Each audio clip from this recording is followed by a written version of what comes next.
বাংলা নতুন বছরকে ঘিরে হরেক রকমের আনুষ্ঠানিকতায় ভাসছে পাহাড়ি জনপদ। দিন পার্বত্য জেলায় কোথাও উদযাপিত হচ্ছে সাংগ্রাই উৎসব, কোথাও বা বৈশাখী। এদিকে পহেলা বৈশাখের নানা আয়োজনের মধ্যে ছিল আনন্দ শোভাযাত্রা। প্রতিনিধিদের তথ্যচিত্রে বিস্তারিত জানাচ্ছেন ফারিয়া হাফিজ নিঝুম। পুরাতন বছরকে বিদায় আর নতুন বছরকে স্বাগত জানাতে বান্দরবানে উদযাপিত হচ্ছে মারমা সম্প্রদায়ের ঐতিহ্যবাহী সাংরাই উৎসব। উৎসবের অন্যতম আকর্ষণ বুদ্ধ মূর্তি স্নান।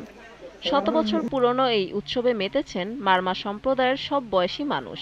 আজকে এখানে বুদ্ধ স্নানে এসেছি। বুদ্ধ স্নান দিয়ে শুরু হবে আমাদের নববর্ষ, তারপরে পিঠা উৎসব। আমরা অনেক মজা করব, অনেক আনন্দ করব। এই দিনটার জন্য আমরা প্রতি বছর অপেক্ষা করে থাকি।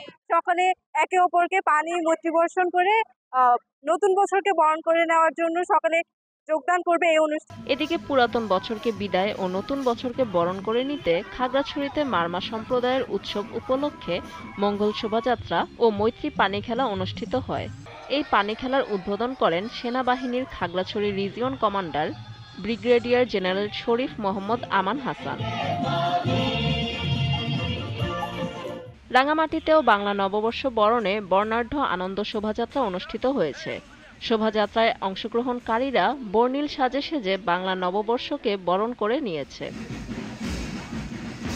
শোভাযাত্রাটি রাঙামাটি পৌরসভা প্রাঙ্গণ থেকে শুরু হয়ে বিভিন্ন সড়ক পথ প্রদক্ষিণ করে জেলা প্রশাসক কার্যালয়ে এসে শেষ হয়। ফারিয়া হাফিজ নিঝুম, জিটিভি নিউজ।